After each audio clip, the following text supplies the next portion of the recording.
아, 오늘 연애에 대한 얘기, 저희가 다 아는 얘기지만 다시 한번 확인하면서 해보도록 하겠습니다. 그러면 여자는 남자를 처음 볼 때 어떤 걸 보게 될까요? 여성분들이 한번 대답해 줘 보세요. 얼굴, 또요? 키. 이게 놀라운 사실인데 어느 모임에 가서 물어보나 여성들에게 남자를 볼 때 어디가 보이냐고 하면 키를 얘기하는 사람이 상당히 많이 있습니다. 그리고 두 번째는 스타일을 본다라는 사람도 있어요. 옷 입는 스타일, 뭐 구리냐 좋으냐 이런 걸 보는 거죠. 그리고 또 여성의 특이할 만한 사항은 목소리가 보인다라는 사람도 상당히 많았습니다. 여성들은 똑같은 조건이면 목소리가 좋다라고 생각하는 남성에게 호감을 느끼게 된답니다. 동의 가능할까요? 중저음에 울림이 있는 남자가 좋을까요? 고민 남자 좋을까요? 에? 에? 중저음? 보통 여성들은 중저음에 울림이 있는 남자에게 신뢰감을 빠른 시간 안에 느낀답니다. 그럼 남자의 심리를 다시 한번 생각해 보죠. 남자는 중저음인 여성의 목소리를 좋아할까요? 고음인 여성을 좋아할까요? 어떻게 생각하세요, 여성분들? 고음 좋아할 것 같죠? 확인해 봤는데 이쁜 여자 좋아하는 걸로 밝혀졌습니다.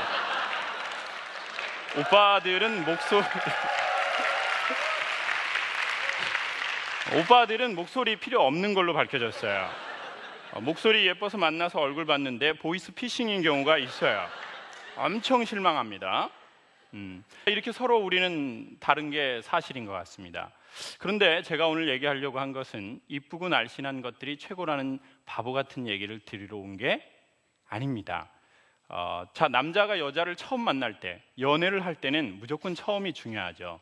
그때는 당연히 외적 매력이 동기부여를 낳는답니다. 근데 저는 오늘 첫 만남의 어떤 그 계기를 말하려고 싶은 게 아니라 지속적으로 만남이 이루어지는데 자꾸 안 되는 경우를 얘기하고 싶습니다.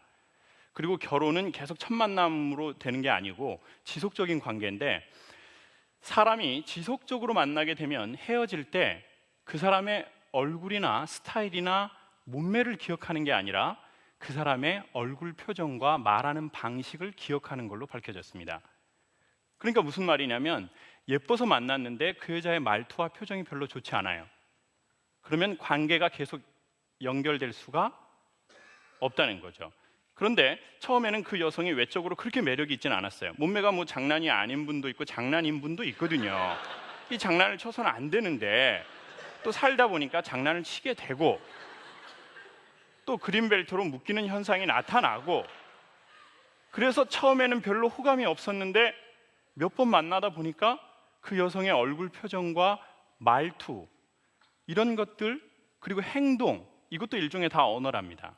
얼굴 표정, 눈동자의 느낌, 제스처, 그리고 행동, 그 언어가 마음에 들면 관계가 지속될 수도 있답니다. 그리고 그게 마음에 안 들면 처음에 아무리 동기부여가 좋았어도 관계는 지속되지는 못한답니다. 그래서 저는 오늘 언어에 대해서 소개하겠습니다. 감수성이 뛰어난 사람들은 사람과 사람 사이에 소통하는 능력이 되게 뛰어나대요. 전라북도 고창이라는 곳에 선운사라는 절이 있습니다. 근처에 일하러 갔는데 단풍을 보랍니다. 재작년에 봤거든요. 그렇게 빨간색 처음 봤습니다. 온 하늘이 불타고 있는데 더 놀라운 사실은 단풍 밑으로 아줌마 수천 명이 덧빨간 잠발 입으시고 엄청 많이 다니시더라고요. 노스페이스 저도 사고 싶더라고요. 하늘도 빨강, 땅도 빨강인데 50대 되신 아줌마 2명이 영화와 같은 대사를 나누셨습니다. 감수성의 극치를 보여주시더라고요. 한 분이 이러시는 거예요. 함께 온 친구한테, 어머, 누구야? 나 다음에는 이런 하늘 밑에서 새처럼 살고 싶다? 감수성이 소녀 같더라고요. 함께 오신 그 친구분의 대사가 더 놀라워요. 아유, 미친년. 서프라이즈. 그 두 분은 어떻게 친구가 됐을까요? 단풍하고 미친년하고요.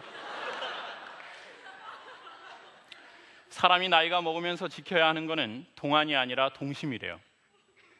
그리고 동심이 있는 사람이 친구도 빨리 먹고 연애도 좀 잘한답니다. 센 척하는 사람 말고요. 좀 동심 있는 사람들이 있거든요. 나는 동심이 있나 없나 확인하는 체크리스트가 있어서 소개하겠습니다.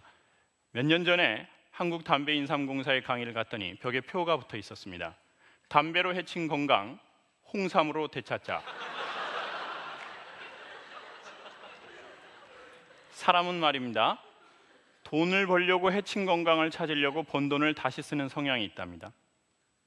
그래서 카지노에는 손님 돈을 더 많이 따려고 없앤 게 세 가지인데, 시계하고 거울하고 창문이래요. 자기 자신을 돌아보게 하는 걸 없앤 거랍니다. 근데 이 세 개는 다 벽에 붙어 있거나 벽에 걸려 있는 거랍니다. 그래서 어쩌면 우리는 소통의 벽에 부딪혔다라고 생각한다면, 나는 정말 이렇게 인간관계가 안 되는 건가? 단순하게 연애를 떠나서 세상 사는 것 자체가 삶과의 연애인데, 나는 왜 인간하고 그리고 일하고 내 삶하고 이렇게 소통이 안 되고 벽에 부딪혔나? 라고 만약에 우리가 생각한다면 이것은 우리의 한계점인 것 같지만, 이때 우리의 벽에 걸려 있는 시계하고 거울하고 창문을 보고 내가 이런 사람이었구나, 내가 이런 식으로 소통을 했기 때문에 문제가 생긴 것일 수도 있겠구나 라고 하는 걸 우리 스스로 체크할 수 있는 게 조금 있답니다. 그래서 한번 소개할게요. 굳이 연애 이야기로서가 아니라 우리와 우리의 삶과의 연애로서 한번 들어보면 좋겠습니다. 리스트를 소개합니다. 사람이 소통의 능력이 떨어지면 나타나는 첫 번째 현상은 계절의 변화를 구분하지 못한대요. 그래서 이제 계절이 바뀔 때 눈꽃 폈다, 은행 좀 봐, 이런 사람들은 이미 사람들과 소통하시고 살고 있는 거랍니다. 근데 이제 소통의 능력이 떨어지면 계절의 변화를 오직 두 가지로 표현하는데, 덥다, 춥다, 요거 딱 두 개. 이제 심각한 사람은 더워 죽겠다, 추워 죽겠다, 항상 죽겠다로 계절의 변화를 표현한답니다. 그래서 소통에 도움이 되는 건 이런 강연도 도움이 되지만 자연을 중간중간에 가까이 하면 도움을 볼 수 있대요. 마지막으로 사람은 소통의 능력이 떨어지면 공부를 못하거나 돈을 못 벌지는 않더래요. 유머 감각이 없어진대요. 여자는 똑같은 조건이면 유머 있는 남자를 좋아한대요. 동의 가능한가요? 그래서 개그맨 되게 잘 웃기는 분들 와이프 특징이 뭐예요? 이쁘고 나이는요? 몇 살이요? 10살, 16살이요. 여성은 똑같은 조건이면 유머 있는 남성을 선호한대요. 남자는 똑같은 조건이면 유머 있는 여성을 좋아해요, 말이 없고 조용한 여성을 좋아해요? 예쁜 여자. 정답! 이제야 험한 세상 사는 법. 그렇죠. 오빠들은 유머 필요 없어요, 진짜. 안 이쁜 애인데 오빠 웃기려고 하면 엄청 스트레스 받아, 진짜. 막 성대모사하고 이런 애들 꼭 있어. 막 잘 보이려고 막. 오빠 저 성대모사 한번 해볼까요? 막. 오빠가 뭐라고 하면 그래? 엄청 싫어해요. 그럼 이쁘고 날씬하고 어린 것들이 최고일까요? 전 그런 바보 같은 얘기를 드리려고 이 자리에 선 게 아닙니다. 이쁜 것들 오래 못 갑니다. 안 이쁘면 아예 못 갑니다. 그렇지만 인간을 관계를 지속하게 하는 것은 뭐냐면, 제가 가만히 보니까 나중에 남자들은요, 웃기는 여자보다 웃어주는 여자를 더 좋아하더라고요. 그리고 모든 사람의 마음에 그게 있대요. 그러니까 우리 여성분들 마음에 드는 남자 나타나면 꼭 한 번만 웃어줘 보세요. 그리고 먼저 여자도 이제 마음에 드는 남자 나타나면 전 프로포즈 해야 된다고 생각해요. 근데 그걸 절대 그 개인기 같은 거 하지 마세요. 막 오빠 저 개인기 한번 해볼까요? 엄청 싫어요. 겉으로는 웃어요. 인간관계가 있으니까.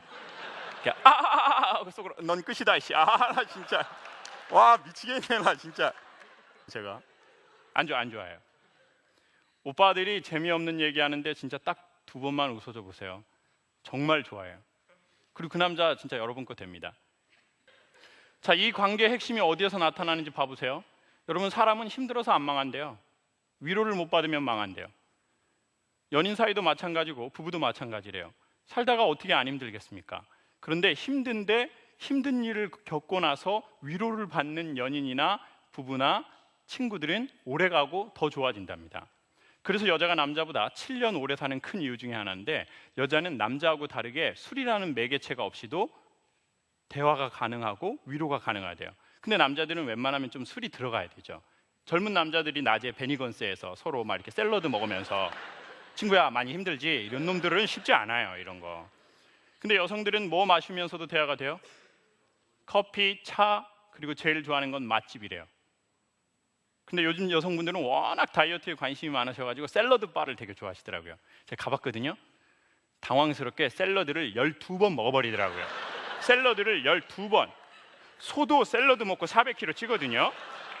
이 소가 샐러드 먹는 거예요. 소가 뭐 투다리 같은 데 가는 게 아니거든요. 그리고 강사들은 보통 1시간 얘기하면 힘이 딱 떨어지는데 3시간을 얘기하더라고요. 전 뭔 내용을 하는지 다 들어봤거든요. 놀라워요. 중요한 내용이 없어요.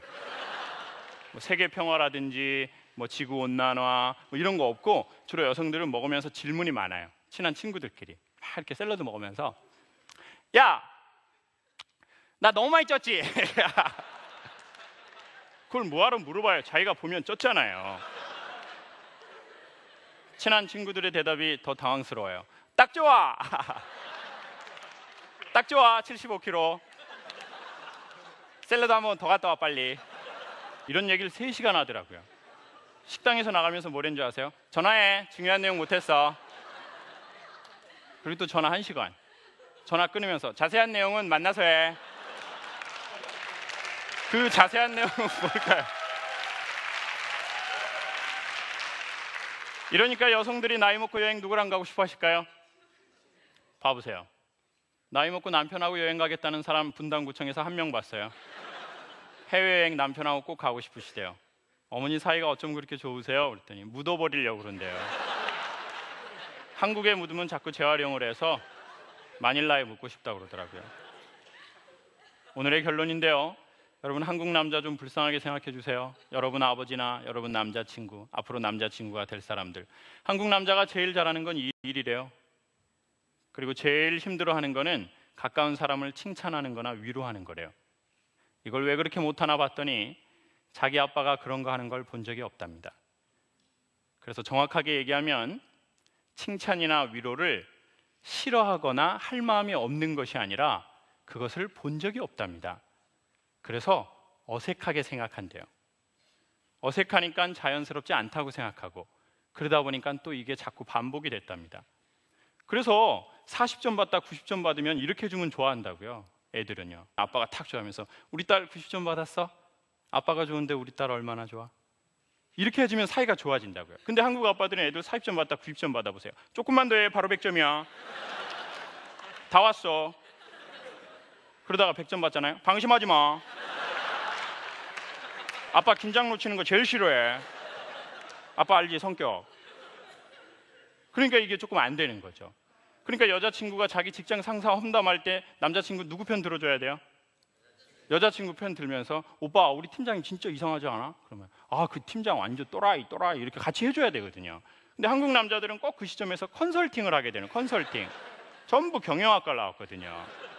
오빠 우리 팀장님 문제 있지? 그럼 가만히 생각하고 있다가, 너도 문제가 있어. 지금 네 문제가 뭔지 알아? 군대를 안 갔다 왔다는 거야. 군대. 여자들도 전부 군대 갔다 와야 돼. 군대. 지금 너 군대 안 갔다 오니까 조직의 특성을 이해를 못 하잖아. 니네 팀장은 너 때문에 더 힘들다고. 내가 너랑 사귀어봤잖아. 내가 고치라고 그랬지. 나 완전 객관적이야. 그리고 마지막 대사는 이거예요. 나니까 이런 얘기를 해주는 거야. 자,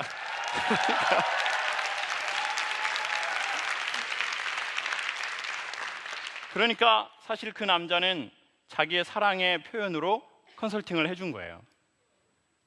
왜냐하면 그게 사랑이라고 생각했기 때문이죠. 왜냐, 그게 자기 아버지한테서 본 거예요. 그래서 저는, 그럼 이제 우리가 어떻게 해야 할 것인가? 저도 생각해 봤습니다. 저는 남자는 아버지에게서 배운 게 없다면 저는 이런 교육이라도 받아서 우리 아버지에게서 받은 안 좋은 게 100이라면 그것의 20% 30%를 줄이는 노력을 해야 한다고 생각합니다. 그리고 또 그래서 이 자리에 온 남자들은, 전 사실 연애를 배우러 온 게 아니라 전 인간 삶의 언어를 배우러 왔다고 생각합니다. 언어를 배우면 우리도 언어를 즐길 수 있을 것입니다. 우리는 보통 우리 부모가 하신 삶의 행동의 연애의 방식, 관계의 방식이 가장 자연스러울 겁니다. 그게 우리의 모국어거든요. 연애. 근데 만약 그 모국어가 조금 수정해야 할 필요가 있고 새로운 언어를 배워야 할 필요가 있다면, 이런 기회로 우리가 이렇게 한 번씩 또 듣고, 힘들지만 제가 마지막으로 추천드리고 싶은 것은 어색함의 강물을 몸에 적시고 이 강을 지나가야 한다는 겁니다. 그러니까 남자분들도 힘들지만 힘들지라고 한번 얘기도 해보고, 그리고 여자친구가 직장 상사를 험담할 때는 그때는 감성으로서가 아니라 이성으로서 이때는 그 회사의 상사를 같이 까줘야 되겠구나. 그리고 까주고, 그리고 여자친구가 오빠 나 이거 옷 이상해? 그럼 이상해요. 이상합니다. 그렇지만 그때는 다시 뭐로요? 이성으로 예뻐. 엄청 날씬해. 진실은 죽었다고 생각하세요. 어떻게 세상을 맨날 진실하게 삽니까? 때로는 불의하게 사는 것도 관계에는 좋습니다. 그러면 이제 여자친구가 되게 좋아하고, 그럼 다시 그게 더 좋아 보입니다. 그러면 남자는 또 여자를 그렇게 해주고, 여자는 또 남자에게 저 남자가 마음이 없어서가 아니라 아버지에게서 어머니에게서 그 언어를 배우지 못했구나 라고 이해해 준다면 우리는 웬만한 사람하고는 잘 맞을 겁니다. 그리고 이 모든 것은 어색하지만 한번 실험해 봐야 한다고 생각합니다. 여러분, 이제 겨울이 지나고 봄이 올 겁니다. 우리의 마음에도 우리의 관계에도 겨울이 지나고 따뜻한 봄이 왔으면 좋겠습니다. 고맙습니다.